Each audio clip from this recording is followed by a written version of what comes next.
four artists all have individual practices, although Ivan's is kind of on hold since he's become the director, curator at UAG.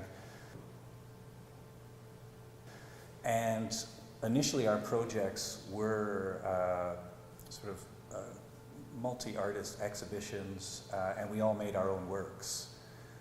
So we really weren't collaborating in that way other than trying to produce opportunities for ourselves and other artists. And then we were invited to take a room in the Gladstone Hotel in Toronto and visited the room and discovered that it was, I don't know, 8 by 10 or something very small, and realized that there's no way that we can make 4 works. Not only are the 4 of us relatively large, by some standards anyway, we all tend to make quite large works. And so we thought, well, what if we tried to actually make something together? Which, you know, was both wonderful and painful, and successful enough to just spur us on to continue trying other works. So I think we'll talk a bit more about that, but it offers us each something a little different outside of our own individual practices. Yeah, the idea was, could we work collectively and end up with something that didn't look specifically like sort of Ivan's high-end conceptual minimalism, or Simon's sort of earth art-based conceptual sculpture, or David's reclaimed metal assemblages, or the things that I was making out of reclaimed wood. How could we work collectively and feel like we had ownership over a result that was truly collective? And so yeah, we did an initial work called Swarm, which we don't have images of tonight, but you'll see the work that came. We'll start off with the work that came immediately after that, called Transmission, and it was all again based on ugly bits of urban infrastructure, things like telephone poles and hydro towers, and then also what we saw as ugly bits of natural infrastructure, like burrs and invasive species. These materials keep intersecting in our work, and I'll go and play you the irrational video now, and hopefully it will confuse you in the best way possible. TH&B, by the way, this is a slight modification of the rail moniker for the Toronto, Hamilton, and Buffalo Railway, which we grabbed because it articulates this region in a really nice way.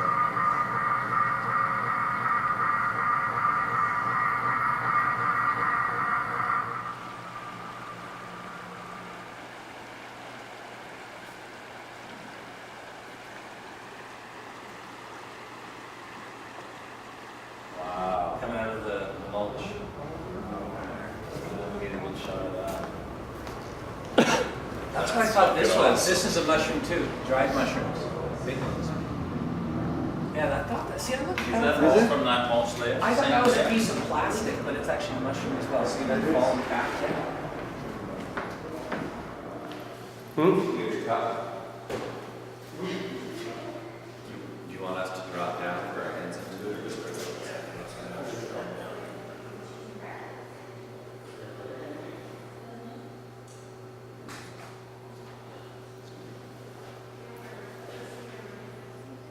pull it in, so this flips right there. Forward a little bit more.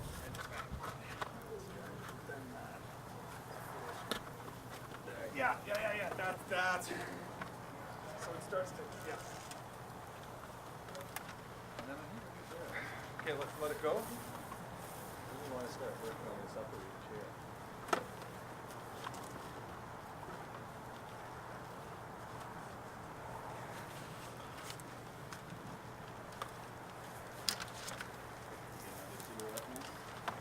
Step back. Step away from it. Come over this way, yeah? Don't come too far. This way.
Guys, I believe we're crossing right now. We're on top of the Randall Reef, the infamous toxic hotspot. This is the Randall Reef area.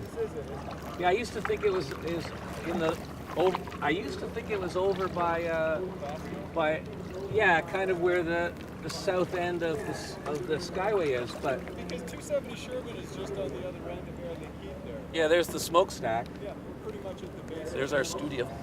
Or more like we're at the base of Hilliard or something.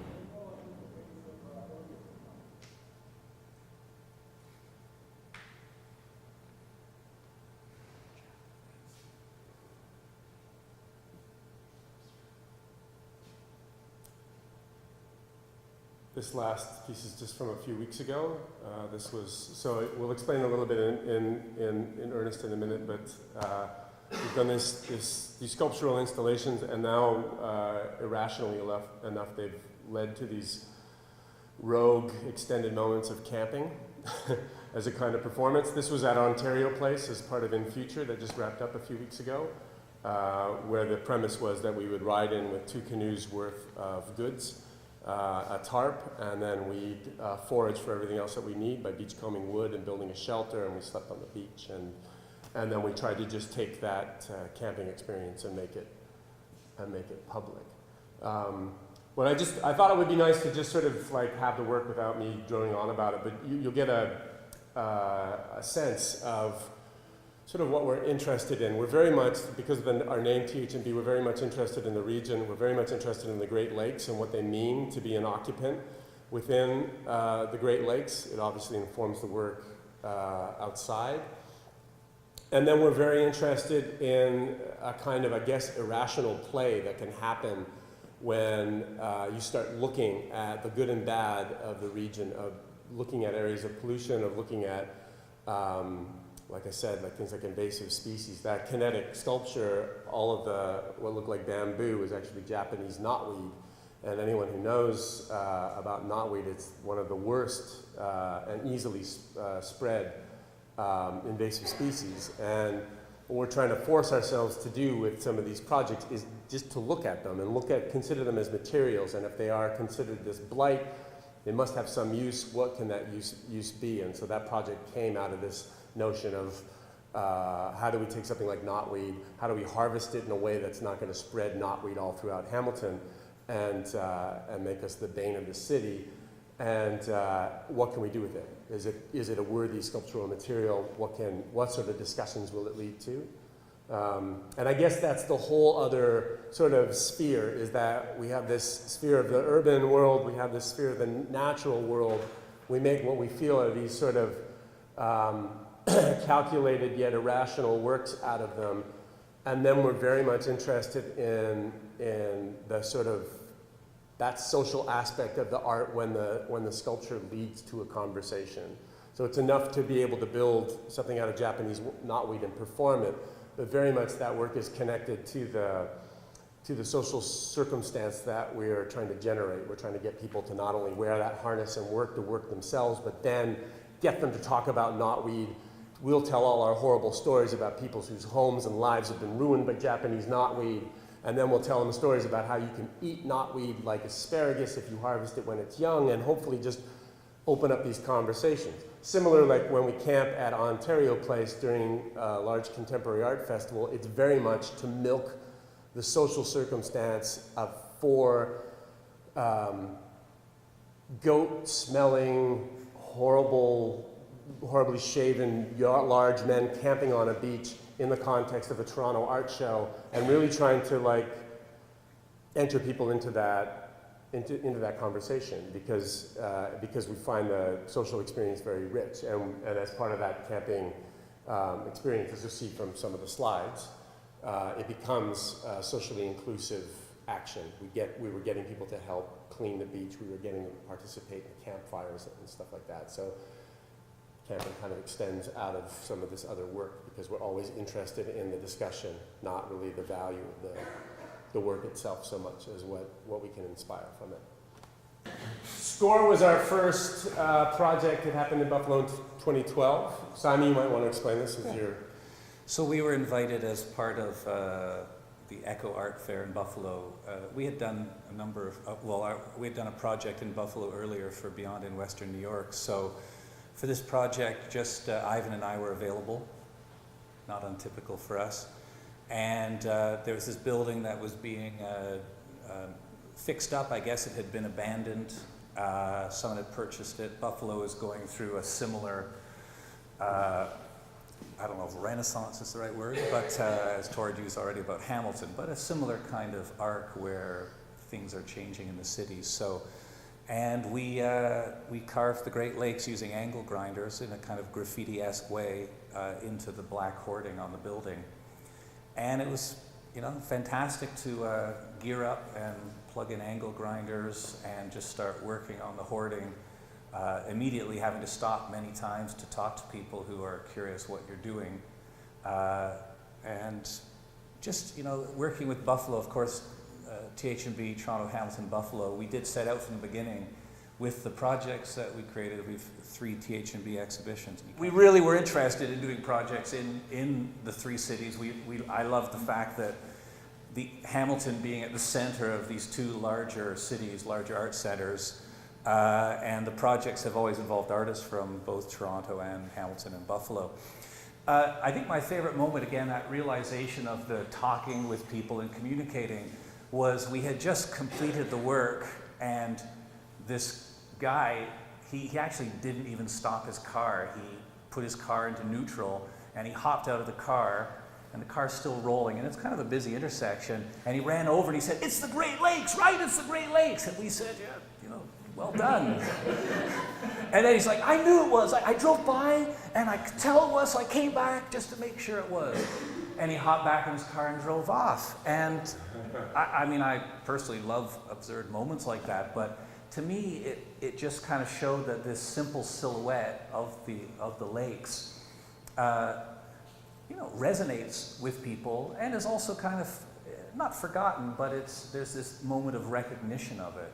And it does act as a great place marker for where we live. So that kind of response to it was incredible. So this idea of the recognizability of the Great Lakes was something that Ivan and I took to a residency in Banff. And sort of build off this Buffalo experience where we were encountering people who didn't quite link into the image, what we thought was ubiquitous and common and just ingrained in any Canadian's or North American sensibility. The fact that this became a kind of abstract, absurd shape was really fascinating. And so we took it to Banff, and we thought we would create this sort of slightly absurd performance action where we would make a really tiny billboard and juxtapose it against the grandeur of the mountainous country, as if to kind of like promote sort of natural assets smackdown, like screw your mountains, like we're all about the Great Lakes, remember the Great Lakes. And because we talk a lot as a collective about what we call like work actions, like making sure that the things we do have a kind of heft to them, or that we are like investing in their presentation, that we are talking about each of our projects kind of as a unit of work, so that we're conducting we always have this fantasy that we are sort of ministry workers of some kind, doing a kind of important work or service to the land that we represent, even though it's a very esoteric kind of art project that we're involved with. But we feel that we have to put on a uniform, and then we feel that like lifting, like the mile that we walked with this billboard through the woods, just represents a kind of, it gives it the feel of a project. It gives it the feel like we're workers and we're installing something with some sort of gravity as a project. And we really enjoy the absurdity of that, and then the absurdity of the final action of this very, very tiny, insignificant thing that's so beautifully dwarfed by its surroundings, and as a kind of like open symbol to the fact that people in the West don't latch on to the Great Lakes as a symbol in the same way that we do. And yeah, and that we were very much felt like foreigners, even though we were all part of Canada. Who knows?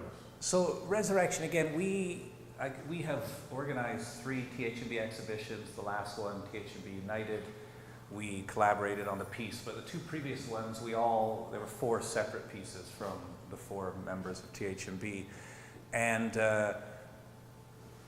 Ivan produced a cardboard hydro tower or electrical pylon, and we all immediately jumped on, not it, but on the fact that we all were very inspired or loved the images that you see of the ice storm that hit, I guess, eastern Ontario and western Quebec. I know my brother lives in Kingston. My nephew, I guess it's 18 years ago now, he was born during the ice storm, and I had gone there. So we just loved that interplay between these incredible structures, human-made structures that were crushed by ice. So and by the weather. We use this, for example, which is a printout of a collapsed tower.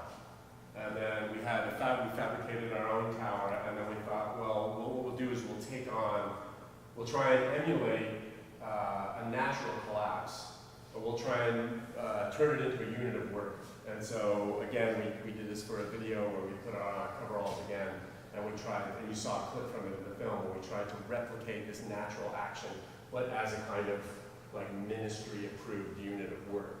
And so that was sort of the absurdity that informed that. Yeah, and the video, Tor did a fantastic job editing it, although I guess there were many voices in that process, but it has a Chaplin-esque kind of quality. It's a little fast.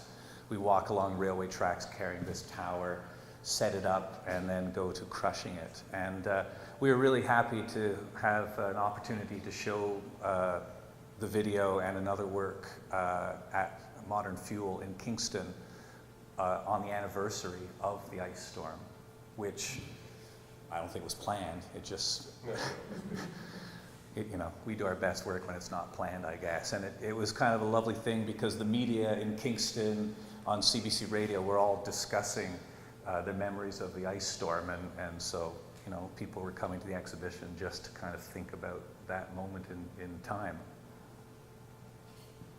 So Core Sample, which is the next work, was a sort of departure. One of the things that's marked our collective is a lot of arguing. And sometimes we get stuck. And then this work was, we had sort of played around with hydropylons and we played around with the Great Lakes, and then we felt like we were completely as a collective in a box with it. Because every idea was coming back to these ideas of hydro towers, telephone poles, and the Great Lakes. And it was like we felt our sort of language narrowing down, and so that every time we brought up a project and it would fold back to this old territory, would spur one of us on to huge moments of personal rage and crisis. And then it broke with this work in a really lovely way. We were at a point where I don't think we were really talking to each other too much, and then this work almost like taking all of our rage and tamping it down kind of broke the spell. And so this is a work called Core Sample, and again, it's built on a kind of irrationality, which is this idea that underneath our urban surfaces are these layers of like human activity, which in a lot of ways there are, but what we wanted to do is like create a kind of sculpture that talked in a very visceral way about what that might look like, about compressions of human memory or human activity or human waste, and this first one was very much to be a kind of integration of the organic and the inorganic, all just amassing together and then topped with a beautiful layer of tarmac.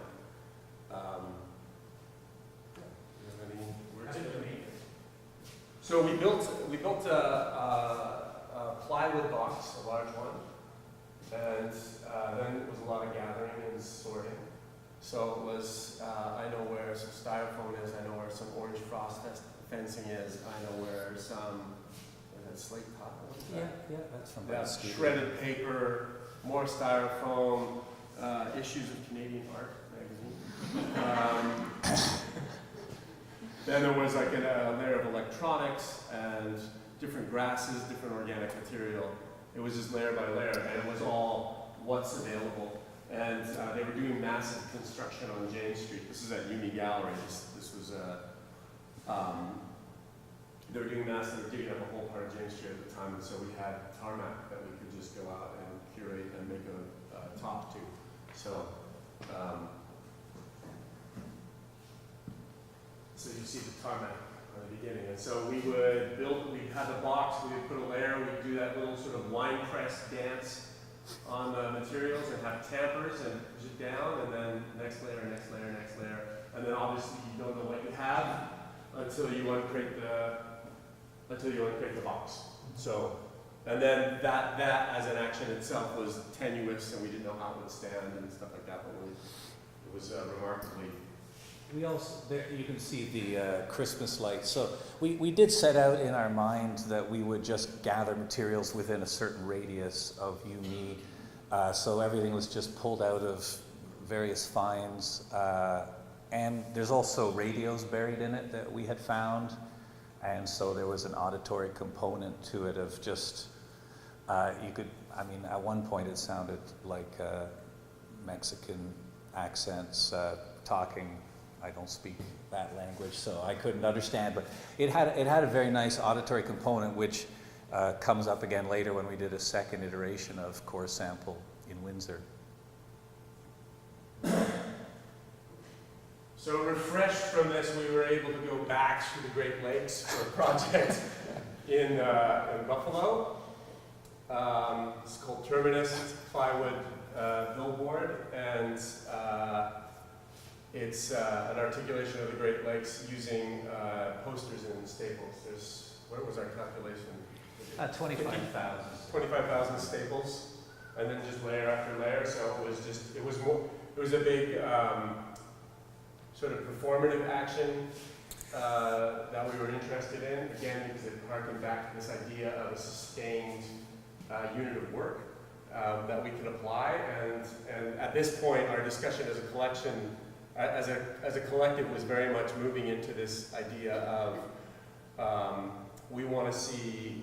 We don't care how irrational the work is. We just want to see evidence of the work on a surface. And I think when we did Core Sample, it was very much like that. When we unveiled that, it was like, in a lot of ways, kind of totem to the things, to the work, a compression of all the work that went into it. And so I think this kind of was based on a similar idea of like, you know, this will only get better the more work we put into it, and the more we're committed to pounding it and layering it, the better and better and better it gets. Much as you see the well-worn telephone pole builds up that kind of patina of staples, and the staples get rusted. And that was the other exciting thing, is that we could position, this work stayed for a year at Buffalo, and we were able to observe it as all the color and the posters faded. That's the next slide. Yeah, I think we like the sort of accretion of paper. I think it's important to note the site for this. We definitely think, I mean, as individual artists, but as a collective, we think a lot about where these works are going. So Terminus was installed on this grassy lawn right beneath, I forget the name of the overpass. I think it might even be called the Skyway in Buffalo at the waterfront. Buffalo, with its sort of regeneration, the waterfront has gone from being a parking lot that you did not want to go to, other than getting to it quickly after a Sabres game and exiting stage left, to quite a nice waterfront. They've developed it because it's the original terminus of the Erie Canal. The Erie Canal, of course, connects Buffalo and the Great Lakes to New York City via the Hudson River. And in fact, Buffalo would not have existed the way it is if business people hadn't sort of thought perhaps bribed to get the terminus of the canal in Buffalo. So it's a place that is changing, and we wanted to use this billboard that looks kind of like something that was left over because it was a bit of a derelict site. And in fact, they have numerous festivals all through the summer, and Tor and I went back for the opening of this exhibition and, I don't know, put another 5,000 staples into the piece, hammering it and, you know, inviting people to work on the piece, to staple into it, tear paper off. And I think we were hoping that this piece would transform. Curiously enough, no one vandalized it, no one tagged it, which we were not encouraging, but we were kind of hoping that it would take a life of its own. As you leave something for a year, that it would take on. But it sort of speaks of site with the lakes and the fact that there's a transition of place here, that the place has changed. Yeah, it was really thrilling. We were hoping for a little more controversy because we thought we were placing something very deliberately ugly into a place that was gentrifying and prettying itself up. But it was good. We got a much different reaction. I think people were much more respectful for it, and yeah, it was accepted a lot more easily than we thought it might be. You can hit it. We can go in. So 2014, we redid Core Sample in a bigger way. This is a museum-friendly version of Core Sample, because obviously the one that was the first iteration with organic and inorganic presents a fairly difficult problem if you're going to bring it into a museum setting. You heard me saying, look at all the mushrooms, right? That it was growing mushrooms, which we quite liked, but we weren't going to bring to the Art Gallery of Windsor. I've already had problems with that sort of thing before. So it's the same principle. We had a layer of electronics. We had 2 working radios that we could get plugged in. Is there space burner? No, trust me. Yeah, it hates us. But you get the idea. So it was a good continuation of that project. That version, the round version of Core Sample, was able to travel to 3 different locations across Canada, which is great. And again, this was all from materials. We didn't take materials other than we had cut the tarmac to size, so Tor had produced this custom skid for it. But the materials were all gathered from the vicinity of the AGW, and I think it's worth noting we had installed the same radios or similar radios in this, and they didn't pick up a station, they just had this strange high-pitched drone. And I guess we didn't realize, but there's a bit of an infamous, what is it called again? The Windsor hum, I think it is, or what? But there's a mysterious sound in Windsor, and no one knows where it comes from, although they think it comes from this island that's part of the United States, where there's strange goings on. I believe it's I don't know what it's called, but everyone was really excited because, oh, you're referencing the Windsor hum. And of course, it was just fortuitous in that sense. So for the last TH&B exhibition, TH&B United, which was 2 years ago or last year, I don't know, time is all running together, but we decided finally that we can't make 4 works individually. We wanted to collaborate on another work, and through much conversation / arguing, began to think about scaffold structures, which we find very appealing, and trying to create a scaffold structure out of Japanese knotweed sections. And I don't know if anybody here had a chance to rig up with the harness there and manipulate the piece, but it was quite an interesting experience. And I think I would also point out that why I really love working as part of TH&B is you see different aspects of our interests. We know where they overlap and we know where they interplay, but you see them arising again and again. For me, one of the things that I loved most about that piece were the shadows, right? The shadows on the wall. I think we've all discussed that sometimes we're almost more interested in the shadow certain works would make. In fact, our first collaborative piece, Swarm, started, the discussion started around the shadows of a telephone pole or a hydro pole. And Tor, has a piece, or one of his first pieces using shadows is I'm Bigger Than You Think, right? I'm Bigger Than You Think. And was at TH&B too. And it's really great to see how, how the overlaps happen and how we have aspects of all four of us, sometimes more than another, but I don't think we finish a work without everybody being, accepting that we found the right balance.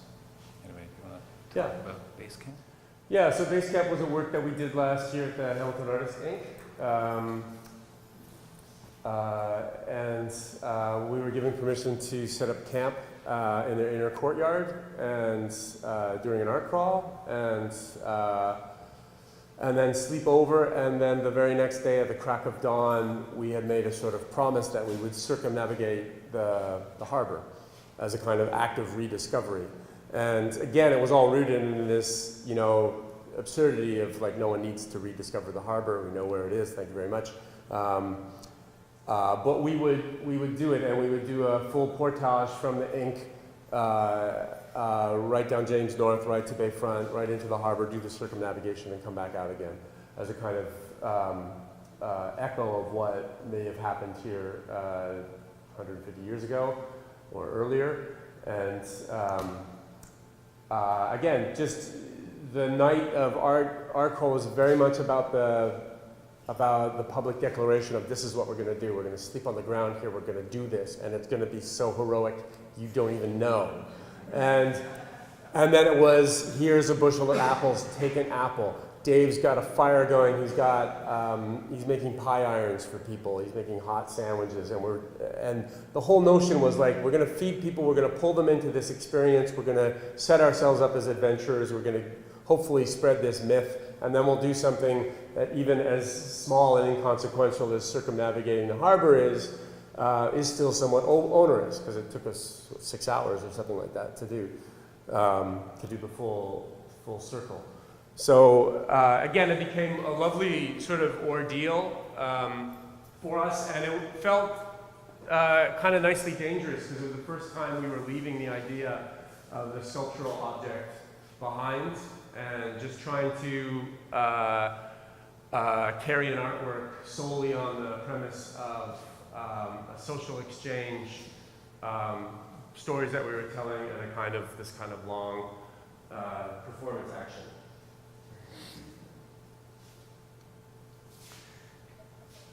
I think it invokes even more with Beachcombers at Ontario Place, but I like how it invokes that aspect.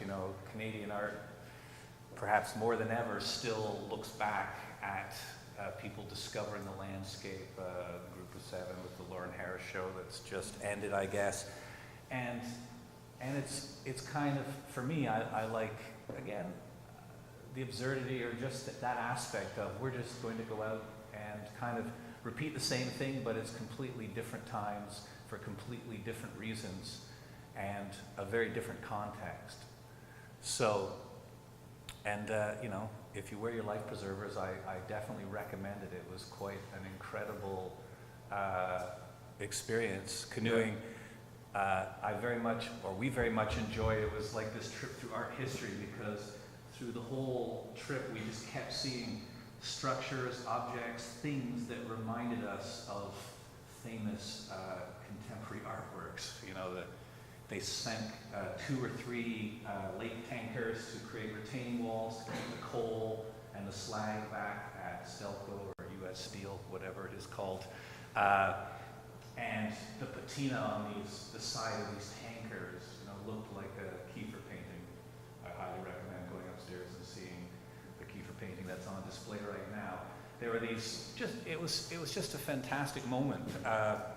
We did try and get this, there's a huge ship from Hong Kong, and we were trying to encourage them to send down a ladder so that Ivan could climb up and go off to become a famous curator in Hong Kong. They were, And even the moment of, you heard us discussing Randall Reef there, but we finally stopped at LaSalle Park. And I have to mention the fact, again, of repeating this action that others have done. LaSalle was a Frenchman who came to Quebec, was very successful. I think there was even a part of Ile de Montréal named after him, a neighborhood. But his whole intention when he came from France, apparently he was called Lachine, was he determined that he would travel west and find a route, a route west. So to think that someone canoed into the bay, Hamilton Harbor, whatever it's called, they called many names over time, searching for a route, I guess, west to what would have been called the Orient at the time. As it turned out, the water ended Coote's Paradise, and he began walking, and he is credited with being the first European to get to the Ohio River.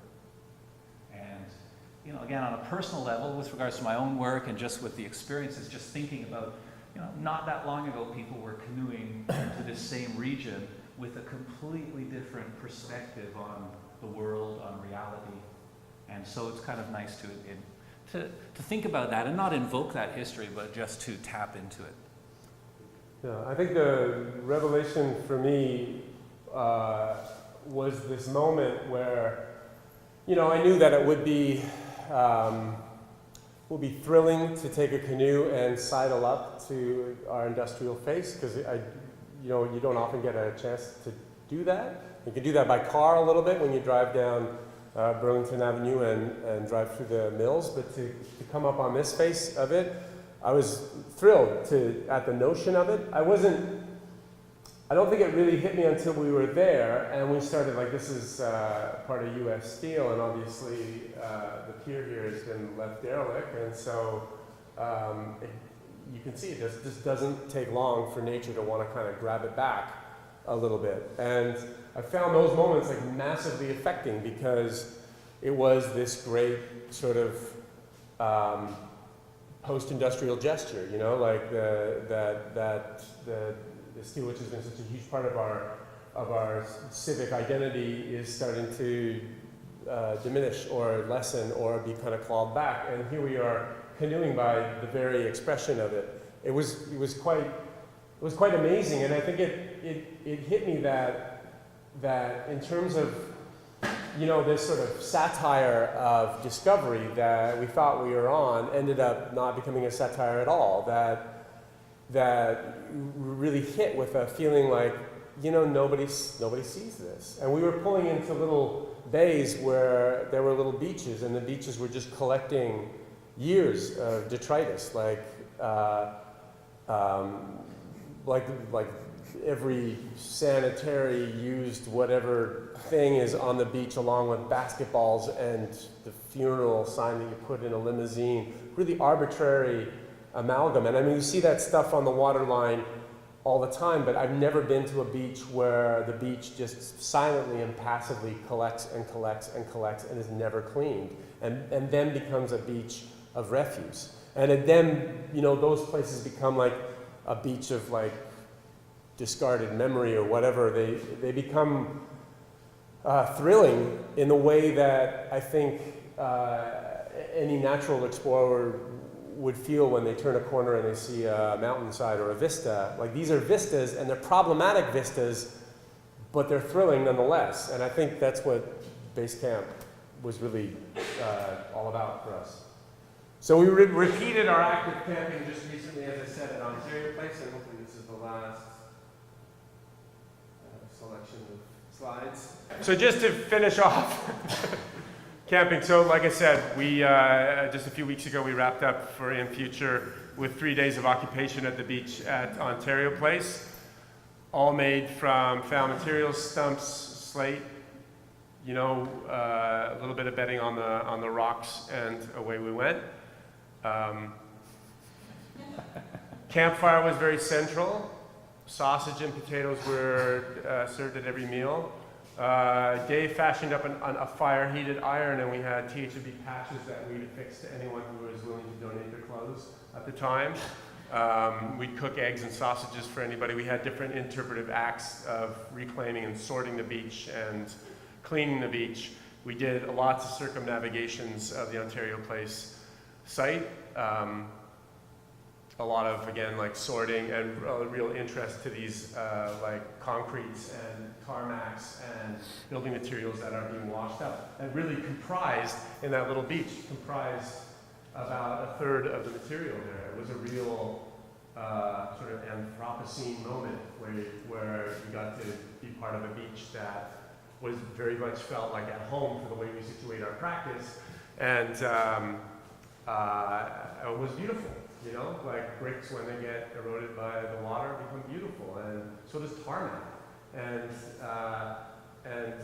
for what it's worth, you can burn the tarmac if you want, you know, and create a really toxic fire, which is awful but fun in a weird way.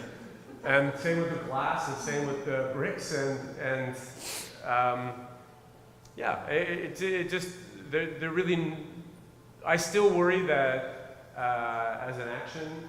Maybe there's not enough there, but we don't seem to have evidence of that since the social exchange in future was massive for us. People were really getting into this idea of camping as a kind of declaration, as a kind of political action, as a kind of thing that becomes super significant when you do it in a context like Toronto. I mean, that was really validating for us because we were all having massive personal experiences doing it, so it was nice to know that it was spurring on a conversation as well. Yeah, I think the response to it was incredible.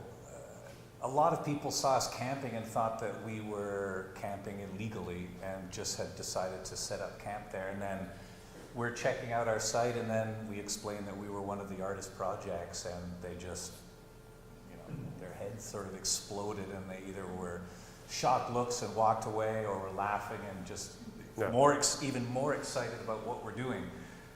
The funny thing is, you know, I've been describing it to people as well. We set up camp on the north shore of Lake Ontario and took it all in. And the Ontario Place site is an incredible situation for what we did. I feel like it was kind of the perfect thing. We were tucked right under the wilderness area, Adventure Wilderness, which of course, I assume most people have gone to Ontario Place, but that was the addition to Ontario Place from the original 72, or when it first opened, and that has a flume ride, and you would go through, you know, areas where there were gold miners and moose, and there's all fake rocks, plastic and ferro cement rocks. So to actually kind of go, it was playing up the northern wilderness, and so to go and camp, you know, basically at the base of the CN Tower, pretty much in this kind of fake wilderness setting, on a beach that really didn't exist. It's all landfill, right? The original shore of Lake Ontario was much further in. So it just really had these nice connections and allowed us to move away from thinking that we have to produce a sculpture, that sort of thing. So, So finally with Basin, we have work that's very familiar to us and that we've done in different materials, but it's the Great Lakes on a sort of scaffold billboard. It's positioned in the garden. It's meant to begin, what you see out there is very much meant to be the beginning of what we see as a kind of slow 2-year course of work, where we just want to, the first action that we took upon it was to see if we could encourage a vine to grow on it, which we have achieved. And then we'll start to do sort of seasonal work. So we talk a lot about like prepping the scaffold for the winter in the same way that you'd prep an olive tree for the winter. So we might stuff it with organic material, or we've talked about misting it so it ices over in a proper way. So it really much, it encapsulates kind of what we're about. It's not so much about the sculpture, it's about the sculpture as a kind of scaffold that we can hang ideas on and hang a kind of informed play upon, that we can hang this never-ending experiment on. So that's sort of the purpose of the work. So we're hoping that it'll just keep changing over the next few years. That's it.